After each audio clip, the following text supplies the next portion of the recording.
Hello guys. 14 June 1911 110 வருஷங்களுக்கு முன்னாடி ஜெனட்டிங்கிற train ரோம்ல இருந்து இத்தாலி வரைக்கும் போறதுக்கு ரெடியா இருந்துச்சு. அன்றைய காலத்துல இந்த ட்ரெயின் ஒரு மிகப்பெரிய சொகுசு ட்ரெயின். இதனால கோடீஸ்வரர்கள் மட்டுமே போக முடியற அளவுக்கு இதோட டிக்கெட் விலை இருந்தது. ஆனா சொகுசு ட்ரெயின்ல இதுதான் முதல் ரகங்கிறதுனால இந்த ட்ரெயின் நிறுவனம் இதோட பயணத்தை இலவசம்னு அறிவிச்சது. இதனால பல கோடீஸ்வரர்கள் இந்த ட்ரெயின்ல பயணிக்க முன் வந்தாங்க.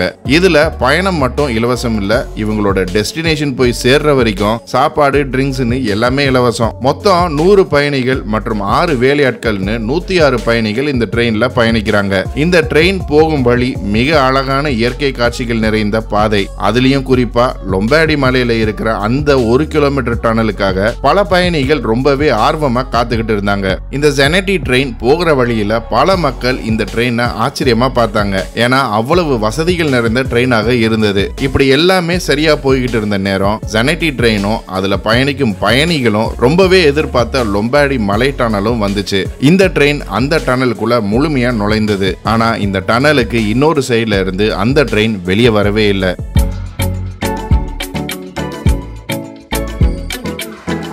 டனலுக்குள்ள போன ட்ரெயினுக்கு என்னாச்சு, ஏன் வெளியே வரலன்னு உங்களுடைய பல கேள்விகளுக்கு இந்த வீடியோ பதில் சொல்ல போகுது. சோ தொடர்ந்து இந்த வீடியோவை பாருங்க. புது வியூவர்ஸ் நம்ம சேனல் என்ன சப்ஸ்கிரைப் பண்ணலன்னா இமிடியேட்டா சப்ஸ்கிரைப் பண்ணுங்க. பக்கத்துல இருக்க பெல் ஐக்கனையும் பிரஸ் பண்ணுங்க. அப்பதான் நம்ம போடுற புது வீடியோஸ் உங்களுக்கு நோட்டிஃபை ஆகும். டனலுக்குள்ள போன ட்ரெயின் ஏன் வெளியே வரல, இந்த ட்ரெயின் எப்படி மறைஞ்சது, இந்த ட்ரெயின்ல இருந்த பயணிகள் என்ன ஆனாங்கன்னு 110 வருஷங்களா இன்றைக்கும் மர்மமாக தான் இருக்கு. இந்த ட்ரெயின் போகிறத பார்த்த பல மக்களும் வேடிக்கையாளர்களுக்கும் மிகப்பெரிய ஆச்சரியம். இதனால பலரும் அந்த டனலுக்குள்ள போய் பார்த்தாங்க. ஆனா இந்த ட்ரெயின் டனலுக்குள்ள இல்ல. பல மணி நேரத்துக்கு அப்புறம் இந்த ட்ரெயின் மாயமா மறைஞ்சிருக்குங்கிற செய்தி தீ மாதிரி பரவியது. பல இன்வெஸ்டிகேட்டர்ஸ் போலீஸ் எல்லாம் இந்த டனலை முழுமையா தேடினாங்க. ஏன்னா ஒருவேளை இந்த டனலுக்கு நடுவுல ஏதாவது பெரிய பள்ளத்தாக்குல ட்ரெயின் மாட்டிருக்கான்னு. ஏன்னா இந்த ட்ரெயினோட அளவு மொத்தம் 1 இன்ஜினும் 3 ரயில் பெட்டிகள் மட்டுமே.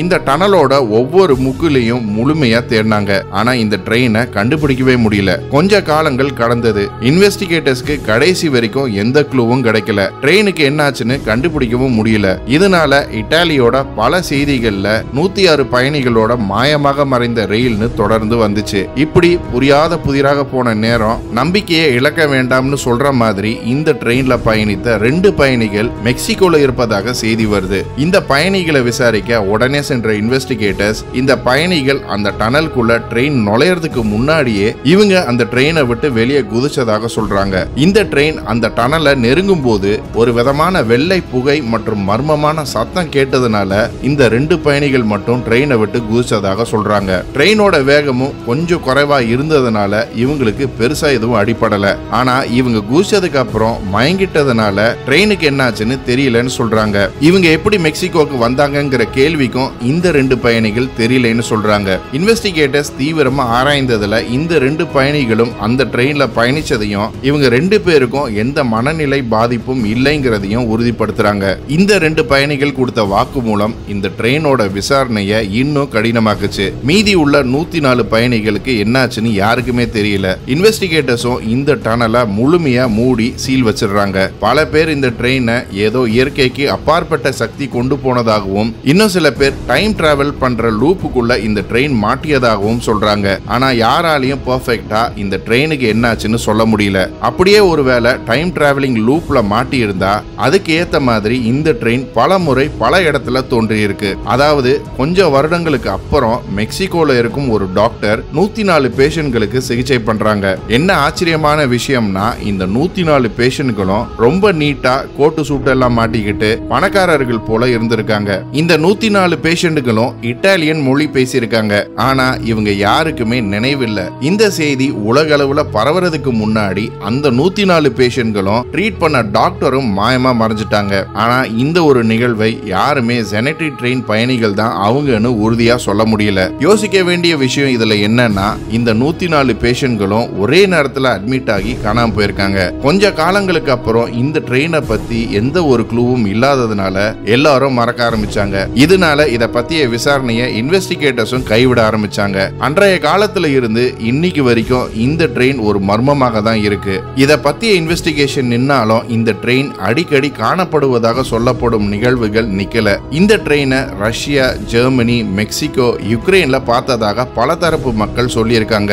இன்னொரு மிகப்பெரிய நிகழ்வு இந்த ட்ரெயின் தோன்றியது 1955ல யுக்ரைன்ல இருக்கும் ஒரு ரயில்வே ஸ்டேஷனுக்கு இந்த ட்ரெயின் வந்து நின்னு இருக்கு. அந்த ஸ்டேஷன் ரொம்ப ஒரு சின்ன ஸ்டேஷன் மற்றும் நைட்டு நேரங்கிறதுனால அந்த ஸ்டேஷனோட ஸ்டேஷன் மாஸ்டர் அவருடைய கண்ணால ஒரு ட்ரெயின், அதாவது ஜெனடி ட்ரெயின் மாதிரியே ஒரு இன்ஜின் மற்றும் 3 ரயில் பெட்டிகளோட ட்ரெயின் வந்து நின்னதா பார்த்திருக்காரு. அந்த ஸ்டேஷன் மாஸ்டர் இது உறுதியா ஜெனடி ட்ரெயினாக தான் இருக்கணும், ஏன்னா அந்த நேரத்துக்கு வேற எந்த ட்ரெயினும் அவருடைய ஸ்டேஷனுக்கு வர்றதுக்கான டைம் டேபிளே கிடையாதுன்னு சொல்லியிருக்காரு. இந்த ட்ரெயினை பத்திய இன்ஃபர்மேஷன்ஸை லோக்கல் அத்தாரிட்டிஸ்க்கு இன்ஃபார்ம் பண்றதுக்குள்ள இந்த ட்ரெயின் கிளம்பி மறைஞ்சிருக்கு. இத பத்தி ஆராய ஆரம்பிச்ச இன்வெஸ்டிகேட்டர்ஸ் இந்த ஸ்டேஷன் ஒரு கல்லறை மேல இருப்பதாகவும் போர் நடக்கும் போது 2000க்கும் மேலான போர் வீரர்கள் இந்த இடத்துல இறந்து போயிருக்கதாகவும் கண்டுபிடிக்கிறாங்க. ஆனா அதுக்கும் இந்த ட்ரெயினுக்கும் என்ன சம்பந்தம்னு யோசிப்பீங்க.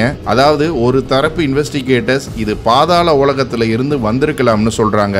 ஆனா இந்த ட்ரெயின் முதல்ல 1911ல வந்தாலும் இது 1840ஆம் ஆண்டுல, அதாவது 71 வருஷத்துக்கு முன்னாடியே மெக்சிகோல பார்த்ததாக சொல்லப்படுது. அன்றைய காலத்துல இது பல இடத்துல திடீர்னு தோன்றி மறைஞ்சிருக்கு. இந்த ட்ரெயினோட மர்மமான தோற்றத்தை பத்தி 1840கள்ல வாழ்ந்த மக்கள் பார்த்ததாக சொல்லியிருக்காங்க. இந்த நிகழ்வு இத்தாலி வரலாற்றில் இன்னும் பேசப்படுது. பல இடத்துல பல நேரங்கள்ல இந்த ட்ரெயின் தோன்றி மறையறத வச்சு பார்க்கும்போது இது உண்மையிலேயே டைம் டிராவல் லூப்ல மாட்டிருக்குமா?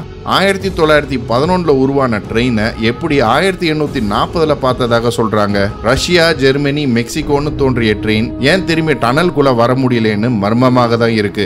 இந்த ஜெனடி ட்ரெயின் நிகழ்வு ஒரு அர்பன் லெஜெண்ட், அதாவது நகர்ப்புற புராண கதையாக சொல்லப்படுது. அதாவது இத்தாலி நாட்டு மக்கள் இது ஒரு உண்மை கதையாக இருக்கலாம்னு நம்புறாங்க. இந்த ட்ரெயினை பற்றி இன்வெஸ்டிகேஷனும் பதிவு பண்ணப்பட்ட டாக்குமெண்ட்ஸ் எதுவுமே கிடையாது. வேர்ல்டு வார் 2ல நடந்த பாம் பிளாஸ்ட்னால இந்த லொம்பார்டி டனலும் முழுமையா மூடப்பட்டதாக சொல்லப்படுது. ஜெனடி ட்ரெயினும் அதுல பயணித்த 104 பயணிகளும் உண்மையிலேயே டைம் டிராவல் லூப்ல மாட்டி மறைஞ்சிருப்பாங்களா, இல்ல இந்த டனலுக்குள்ள ஏதாவது பள்ளத்தாக்கு ஏற்பட்டு இந்த ட்ரெயின் புதஞ்சு போச்சா? இந்த ஜெனடி ட்ரெயினை பத்திய இன்ஃபர்மேஷன்ஸ் நிறையவே சொல்லப்பட்டாலும் ஆதாரபூர்வமா எங்கேயுமே நிரூபிக்கப்படல. ஜெனடி ட்ரெயினோட மர்மத்தை நீங்க நம்புறீங்களா? டைம் டிராவல் உண்மையிலே இருக்கான்ற கேள்விக்கு உங்க பதில கமெண்ட்ஸ்ல சொல்லுங்க. இந்த வீடியோ உங்களுக்கு பிடிச்சிருந்தா லைக் பண்ணுங்க, ஷேர் பண்ணுங்க. போன வாரம் கமெண்ட் பண்ணவங்கள பார்ப்போம்.